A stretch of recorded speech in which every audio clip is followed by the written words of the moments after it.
வணக்கம். இந்த வீடியோ நம்ம டிஆர்பி பாலிடெக்னிக் ப்ரிப்பரேஷனுக்கான சப்ஜெக்ட் கிடையாது. பட் இப்போ பார்த்தீங்கன்னா இந்த டிஆர்பி பாலிடெக்னிக் லெக்சரர் எக்ஸாம் எழுதினவங்க, இப்போ ரீசெண்டாக எழுதினவங்களுக்கு ரிசல்ட் வந்திருக்கு. அவங்க எல்லாருமே மார்க்ஸ் எவ்வளோ இருந்தாலும் சில டாக்குமெண்ட்ஸ் அப்லோட் பண்ண சொல்லியிருக்காங்க டிஆர்பி வெப்சைட்டில். ஓகேங்களா? பேசிக்காக எஜுகேஷனல் குவாலிஃபிகேஷன், எக்ஸ்பீரியன்ஸ், மற்ற சில டாக்குமெண்ட்ஸ் அப்லோட் பண்ண சொல்லியிருக்காங்க. அதில் மெயினாக பார்த்தீங்கன்னா எக்ஸ்பீரியன்ஸ் சர்டிஃபிகேட். எக்ஸ்பீரியன்ஸ் இருந்ததுன்னா, எக்ஸ்பீரியன்ஸ்னால் ஆர்ட்ஸ் அண்ட் சயின்ஸ் காலேஜில் எக்ஸ்பீரியன்ஸ் இருக்கலாம், இல்லை பாலிடெக்னிக் காலேஜில் எக்ஸ்பீரியன்ஸ் இருக்கலாம், இல்லை இன்ஜினியரிங் காலேஜில் எக்ஸ்பீரியன்ஸ் இருக்கலாம். ஸோ காலேஜ் எக்ஸ்பீரியன்ஸ் உள்ளவங்க மினிமம் 2 இயர்ஸ் இருக்கணும் இல்லையா? ஃபுல் டைமாக இருந்தால் 2 இயர்ஸ் இருக்கணும், பார்ட் டைமாக இருந்தால் 4 இயர்ஸ் இருக்கணும். இருந்ததுன்னா அவங்களுக்கு 2 மார்க்ஸ் கிடைக்கும். அதுக்கு மேலே எவ்வளோ எக்ஸ்பீரியன்ஸ் இருந்தாலும் சரி 2 மார்க்ஸ் தான் அலோகேட் பண்ணுறாங்க. ஸோ இந்த எக்ஸ்பீரியன்ஸுக்கு எக்ஸ்பீரியன்ஸ் சர்டிஃபிகேட் நம்ம அப்லோட் பண்ணணும். டிஆர்பி வெப்சைட்டில் அப்லோட் பண்ண வேண்டியது இருக்குது. பட் அந்த எக்ஸ்பீரியன்ஸ் சர்டிஃபிகேட் நம்ம காலேஜில் வாங்கின எக்ஸ்பீரியன்ஸ் சர்டிஃபிகேட்டை அப்படியே அப்லோட் பண்ண முடியாது. நம்ம டிஆர்பியில் அதுக்குன்னு ஒரு ஃபார்மட் கொடுத்துருக்காங்க. அனெக்சர் 3 அப்படின்னு ஒரு ஃபார்மட் கொடுத்துருக்காங்க. அந்த அனெக்சர் 3 ஃபார்மட்டில் நம்ம முதல்ல போயிட்டு காலேஜ் பிரின்சிபல்கிட்ட சைன் வாங்கணும். அந்த ஃபார்மட், அந்த இதை ஃபில் பண்ணி அந்த ஃபார்மட்டில் காலேஜ் பிரின்சிபல்கிட்ட சைன் வாங்கணும். அப்புறம் அதை எடுத்துகிட்டு போயிட்டு நம்ம கவுண்டர் சைன் வாங்கணும். இந்த கவுண்டர் சைன் வாங்குறதுங்கிறது பார்த்திங்கன்னா ஆர்ட்ஸ் அண்ட் சயின்ஸ் காலேஜாக இருந்ததுன்னா அது ரீஜனல் டைரக்டர்ஸில் வாங்கிக்கிட்டோம். அதே மாதிரி பாலிடெக்னிக் காலேஜ் அண்ட் இன்ஜினியரிங் காலேஜாக இருந்ததுன்னா அதுக்கு நம்ம டோட்டில் வாங்கணும். Director of technical education, directorate of technical education, அங்கே வாங்கணும். இதுதான் ப்ரொசீஜர். இப்போ ஆர்ட்ஸ் அண்ட் சயின்ஸ் காலேஜுக்கு அவங்க என்ன ப்ரொசீஜர் ஃபாலோ பண்ணுறாங்க அப்படிங்கிறது அது ரொம்ப எளிமையாக இருக்கிற மாதிரி தெரியுது. அதை பற்றி ஒன்றும் பெரிய ப்ராப்ளம் தெரியல. பட்டு டோட்டில் சைன் வாங்குறதுக்கு, அதாவது பாலிடெக்னிக் காலேஜ் அண்ட் இன்ஜினியரிங் காலேஜில் ஒர்க் பண்ணவங்க டோட்டில் சைன் வாங்கணும். அதுக்கு தான் இப்போ பார்த்தீங்கன்னா இப்போ ரீசெண்டாக 15th தான் என்ன பண்ணாங்கன்னா அதுக்கு என்ன ப்ரொசீஜருங்கிறத டோட்டோட வெப்சைட்டில் ரிலீஸ் பண்ணியிருந்தாங்க. ஓகேங்களா? டோட்டுக்கே நேரடியாக வர வேணாம், அந்தந்த ஏரியாவில் இருக்கக்கூடிய கவர்மெண்ட் பாலிடெக்னிக் காலேஜ் பிரின்சிபல்ஸ்கிட்ட கவுண்டர் சைன் வாங்கிக்கலாம் அப்படிங்கிறது நோட்டிஃபிகேஷன் கொடுத்துருந்தாங்க. ஓகேங்களா? கவர்மெண்ட் பாலிடெக்னிக் காலேஜ் பிரின்சிபல்னால் இப்போ நம்ம ரெசிடென்ஸ் எந்த டிஸ்ட்ரிக்ட் இருக்கோ அந்த டிஸ்ட்ரிக்ட் அப்படி கிடையாது.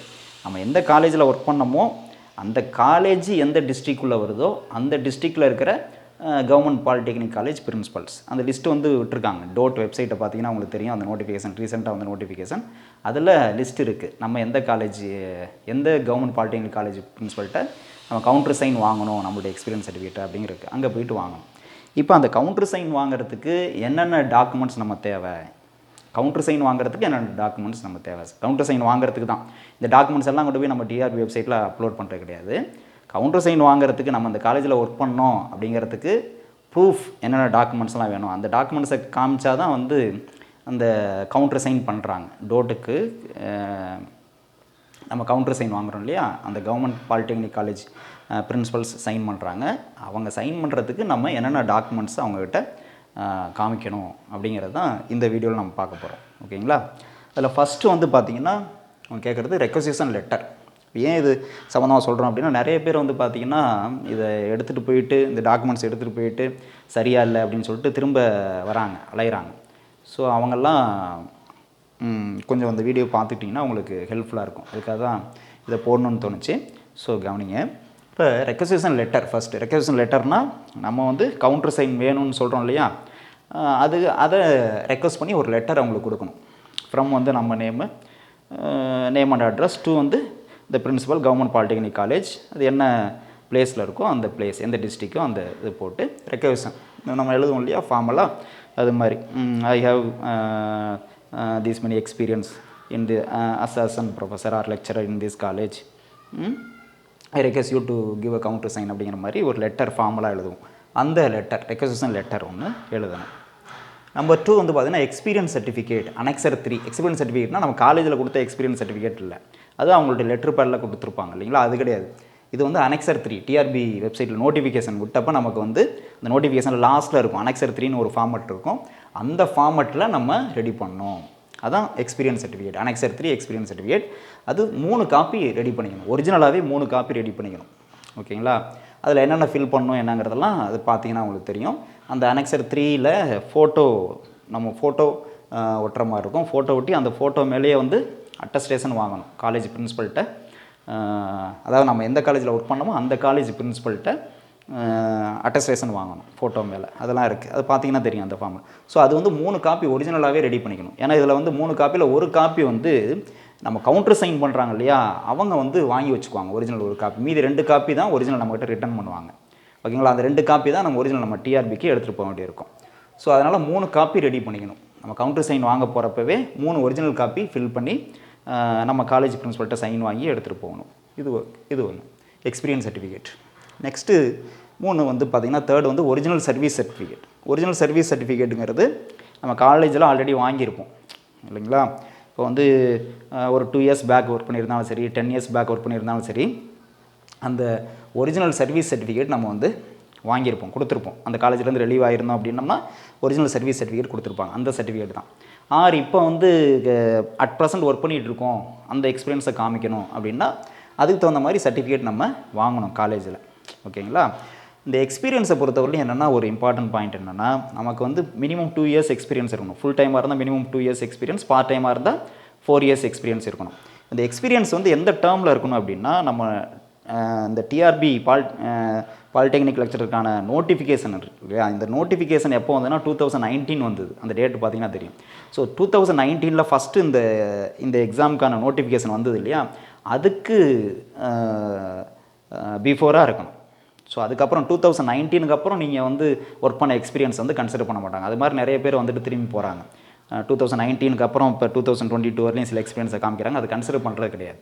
ஸோ அதனால் உங்களோட எக்ஸ்பீரியன்ஸ் வந்து 2019, before 2019, that is before the notification of the exam, அதுக்கு முன்னாடி உள்ள எக்ஸ்பீரியன்ஸ் மட்டும் தான் கன்சிடர் பண்ணுவாங்க. ஸோ அது மாதிரி உங்களோட எக்ஸ்பீரியன்ஸ் இருக்கணும், எக்ஸ்பீரியன்ஸ் சர்டிஃபிகேட் இருக்கணும், அது பார்த்துங்க. ஸோ அந்த ஒரிஜினல் சர்வீஸ் சர்டிஃபிகேட் இதில் வந்து என்னென்னா மென்ஷன் பண்ணியிருக்கிறது என்னென்னா, அந்த டோட்டு வெப்சைட்டில் என்ன சொல்லியிருக்காங்கன்னா, duly signed by principal and correspondent or chairman of the institution அப்படின்னு போட்டிருக்காங்க. ஸோ அப்போ வந்து சர்வீஸ் சர்டிஃபிகேட்டில் வந்து பிரின்சிபல் சைனும் இருக்கணும், கரஸ்பாண்டன்ட் ஆர் சேர்மன் சைன் இருக்கணுங்கிற மாதிரி அங்கே போட்டிருக்கு. பட் அப்படி வந்து பண்ணுறது எல்லா இன்ஸ்டியூஷனும் அப்படி பண்ணுவாங்கன்னு சொல்ல முடியாது. சில இன்ஸ்டியூஷனில் வந்து கரஸ்பாண்டன்ட் சைன் பண்ணியிருப்பாங்க, சில இன்ஸ்டியூஷனில் வந்து பிரின்சிபல் மட்டும் சைன் பண்ணியிருப்பாங்க. அதனால் 2 சைனும் இருக்கணும்னு போட்டிருக்காங்க. பட்டு அது வந்து அப்படி ஃபாலோ பண்ணுறதில்ல. ஹெட் ஆஃப் த இன்ஸ்டியூஷன்னா பிரின்சிபல் தான், அவங்க சைன் பண்ணாவே போதும். அப்படி பண்ணியிருந்தாவே அக்செப்ட் பண்ணிக்கிறாங்க. ஓகேங்களா, இதை பார்த்துங்க. ஸோ சர்வீஸ் சர்டிஃபிகேட்டை பொறுத்தவரையும் அதுதான் 2019 முன்னாடி உள்ள இருக்கும். இது ஒரிஜினல் நம்ம எடுத்துகிட்டு போய் காமிக்கணும். இதெல்லாம் ஜெராக்ஸ் காப்பி கிடையாது, ஒரிஜினல் கொண்டு போயிட்டு காமிக்கணும். காமிச்சிட்டு திரும்ப நம்ம வாங்கிக்கலாம். அதை வச்சுக்க மாட்டாங்க, கவுண்டர் சைன் பண்ணுறவங்க வாங்கி வச்சுக்க மாட்டாங்க. அதை பார்த்துட்டு திரும்ப ரிட்டர்ன் பண்ணிடுவாங்க. ஓகே, அடுத்து photocopy of attendance register. Attendance register நம்ம காலேஜில் ஒர்க் பண்ணப்போ நம்ம அட்டனன்ஸ் சைன் பண்ணியிருப்போங்களா, அந்த attendance register from to first நம்ம டேட் ஆஃப் ஜாயினிங்கில் எந்த மந்த்து அந்த மந்த்து, அப்புறம் ரிலீவ் ஆகிருப்போம் இல்லையா கடைசியாக அந்த மந்த்து, அது வரலையும் உள்ள every month page attendance register உள்ள every month. For example 2 years ஒரு காலேஜில் நீங்கள் ஒர்க் பண்ணியிருக்கீங்க அப்படின்னா அந்த 2 இயர்ஸ்க்கு வந்து எத்தனை 24 மந்த்ஸ் வரும் இல்லையா, அந்த 24 மந்த்து அந்த 24 பேஜ் அட்டனன்ஸ் உங்கள் நேம் எங்கெல்லாம் இருக்கோ அது மட்டும், உங்கள் நேம் எங்கெல்லாம் இருக்கோ அந்த பேஜஸ் மட்டும், அந்த 24 பேஜஸ் மட்டும் ஜெராக்ஸ் எடுத்துருக்கணும். ஜெராக்ஸ் எடுத்து அதை உங்கள் காலேஜ் பிரின்சிபல்கிட்ட அட்டஸ்டேஷன் வாங்கியிருக்கணும். பிரின்சிபல் சைனு ப்ளஸ் காலேஜ் சீலோட அட்டஸ்டேஷன் வாங்கியிருக்கணும். அந்த காப்பி அது வந்து கொடுக்கணும், நம்ம காமிக்கணும். இதையும் நம்ம கவுண்டர் சைன் வாங்கிட்டு ரிட்டர்ன் பண்ணிடுவாங்க. ஓகேங்களா, பட் இதை நம்ம காமிக்கணும். சப்போஸ் இந்த அட்டனன்ஸ் ரெஜிஸ்டர் மெயின்டைன் பண்ணல பயோமெட்ரிக் சிஸ்டம் அப்படின்னா நம்ம வந்து என்ன பண்ணலாம் அப்படின்னா, பயோமெட்ரிக் சிஸ்டம் இந்த காலேஜில் பயோமெட்ரிக் சிஸ்டம் ஃபாலோ பண்ணோம் அப்படின்னு சொல்லிட்டு உங்கள் காலேஜ் பிரின்சிபல்கிட்ட ஒரு லெட்டர் ஃபார்மலாக லெட்டர் ஹெட்டில் ஒரு லெட்டர் வாங்கினா போதும். நம்ம அதுக்கு வேறு எதுவும் டாக்குமெண்ட்ஸ் கொடுக்க தேவையில்ல, ஒரு லெட்டர் மட்டும். இந்த காலேஜில் நாங்கள் வந்து பயோமெட்ரிக் சிஸ்டம் யூஸ் பண்ணோம் அப்படின்ட்டு ஒரு லெட்டர் மட்டும் பிரின்சிபல் சைன் பண்ணி சீலோட லெட்டர் பேடில் வாங்கிட்டால் போதும். இதுக்கு பதிலாக இதை யூஸ் பண்ணிக்கலாம்.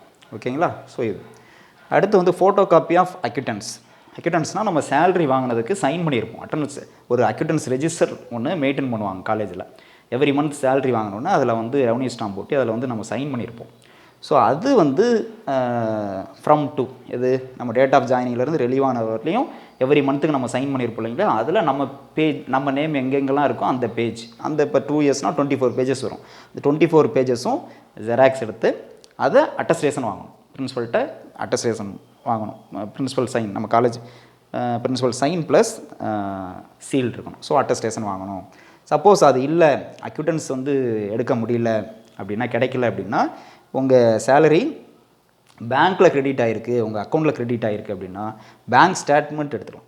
பேங்க் ஸ்டேட்மெண்ட் நீங்கள் அந்த எப்போ அந்த காலேஜில் ஜாயின் பண்ணிங்களோ அதிலேருந்து ரிலீவ் ஆகிற வரையும் எவ்ரி மந்த் சேலரி க்ரெடிட் ஆகிருக்கும் இல்லையா, அந்த பேங்க் ஸ்டேட்மெண்ட் வந்து எடுத்துக்கலாம். அதுலேயும் அட்டஸ்டேஷன் வாங்கணும். யாருன்னா காலேஜ் பிரின்சிபல்கிட்ட அட்டஸ்டேஷன் வாங்கணும் எவ்ரி பேஜில். ஸோ இதை நம்ம சப்மிட் பண்ணலாம். இதையும் வந்து பார்த்துட்டு ரிட்டர்ன் பண்ணிடுவாங்க. ஓகேங்களா. அடுத்து அஃபிடவிட்.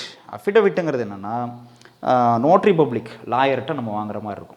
நோட்ரி பப்ளிக் லாயர்கிட்ட, கவர்மெண்ட் அட்வொகேட்டை நம்ம வாங்கணும் அஃபிடவிட். என்ன அப்படின்னா, நம்ம எக்ஸ்பீரியன்ஸ் இந்த காலேஜில் ஒர்க் பண்ணியிருக்கோம், இந்த டேர்மில் இவ்வளோ எக்ஸ்பீரியன்ஸ் நமக்கு இருக்குது இந்த காலேஜில் அப்படிங்கிறதுக்கு நம்ம உறுதிமொழி கொடுக்கறது தான். அதுக்கு வந்து அந்த நம்மளுடைய இந்த எக்ஸ்பீரியன்ஸ் சர்டிஃபிகேட்லாம் பார்த்துட்டு அந்த நோட்ரி பப்ளிக் அட்வொகேட் வந்து கொடுப்பாங்க.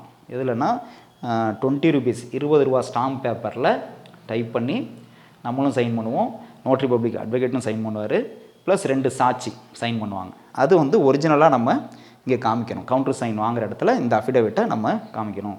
இதுவும் பார்த்துட்டு ரிட்டர்ன் பண்ணிடுவாங்க. ஓகேங்களா. இப்போ கவுண்டர் சைன் வாங்குற இடத்துல வந்து பார்த்தோன்னா எல்லாத்தையுமே ஒரு செட்டு ஜெராக்ஸ் எடுத்துங்க. ஒரிஜினல் வந்து இது ஒன்று வாங்கி வச்சுக்குவாங்க. அனெக்சர் 3ல் வந்து ஒரு காப்பி ஒரிஜினல் வாங்கி வச்சுக்கோங்க, மீதி 2 காப்பி நமக்கு ரிட்டர்ன் பண்ணிடுவாங்க.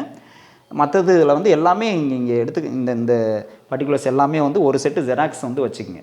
ஏன்னா அவங்க எது இதில் ஜெராக்ஸ் கேட்குறாங்களோ அதை அவங்ககிட்ட கொடுத்துட்டு, ஒரிஜினல் எதுவுமே அதை அவங்க வாங்கி வச்சுக்க மாட்டாங்க, நம்மகிட்ட ரிட்டர்ன் பண்ணிடுவாங்க. ஓகேங்களா. ஸோ இதை ஃபாலோ பண்ணிங்க. நிறைய பேர் வந்து போயிட்டு திரும்பி வராங்க, இந்த சரியாக இல்லை அப்படின்னு சொல்லிட்டு. மெயினாக வந்து உங்களுடைய எக்ஸ்பீரியன்ஸ் பீரியட், அதுவும் எல்லா டாக்குமெண்ட்ஸும் மேட்ச் ஆகும். அதுதான் மெயினாக. இங்கே வந்து எக்ஸ்பீரியன்ஸ் வந்து 2 இயர்ஸ் இருக்குது அப்படின்னா, அந்த 2 இயர்ஸ்க்குள்ள டாக்குமெண்ட்ஸ் தான் அட்டெண்டன்ஸ் ரெஜிஸ்டர், அக்யூட்டன்சி இதெல்லாம் இருக்கணும். அது வந்து அதுவும் மிஸ்மேட்ச் ஆகக்கூடாது. ஓகேங்களா. 2 இயர்ஸ்னால் 2 இயர்ஸ்க்குள்ளது இருக்கணும். இல்லை எக்ஸ்பீரியன்ஸில் வந்து 5 இயர்ஸ் போட்டிருக்கீங்கன்னா இதுலேயும் 5 இயர்ஸ்க்கான டாக்குமெண்ட் இருக்கணும். நீங்கள் எக்ஸ்பீரியன்ஸ் வந்து 5 இயர்ஸ் போட்டுட்டு டாக்குமெண்ட்ஸ் வந்து 2 இயர்ஸ் தான் இருக்குது அப்படின்னா, அதான் 2 இயர்ஸ் தானே நம்மளுக்கு வந்து எக்ஸ்பீரியன்ஸ் வேணும், அது 2 இயர்ஸ் இருந்தால் போதும் இல்லை, நமக்கு வந்து 2 மார்க் கிடைக்கும்ல அப்படின்னு சொல்லிட்டு 5 இயர்ஸ்க்கு எக்ஸ்பீரியன்ஸ் சர்டிஃபிகேட் போட்டு 2 இயர்ஸ் நீங்கள் டாக்குமெண்ட் கொண்டு போனீங்கன்னா சைன் பண்ண மாட்டாங்க, மேட்ச் ஆகும். அப்போ நீங்கள் சர்டிஃபிகேட்லேயே மாற்றணும், 2 இயர்ஸ் தான் அப்படின்னு மாற்றணும். அது மாற்ற முடியாது. நீங்கள் ஆல்ரெடி ஒர்க் பண்ணது 5 இயர்ஸ் ஒர்க் பண்ணியிருப்பீங்க, 5 இயர்ஸ் சர்டிஃபிகேட் வாங்கிட்டு வந்திருப்பீங்க. அப்போ நீங்கள் வந்து போய் சர்டிஃபிகேட்டில் வந்து மாற்ற முடியாது இல்லையா. ஸோ அதனால் இது எக்ஸ்பீரியன்ஸ் சர்டிஃபிகேட்டில் என்ன டேட் இருக்கோ ஃப்ரம் டு அதுக்கு கரெக்டாக மேட்ச் ஆகிற மாதிரி உங்களுடைய டாக்குமெண்ட்ஸ் இருக்கணும். அப்படி இருந்தால் தான் சைன் பண்ணுவாங்க. இது பார்த்துங்க. ஜென்ரலாக இந்த மாதிரி தான் ப்ராப்ளம் வருது, வேறு எதுவும் வந்து இஷ்யூ வரதுக்கு வாய்ப்பு இல்லை. இதை மட்டும் ஃபாலோ பண்ணிக்கங்க. Okay. Wish all the best. Thank you.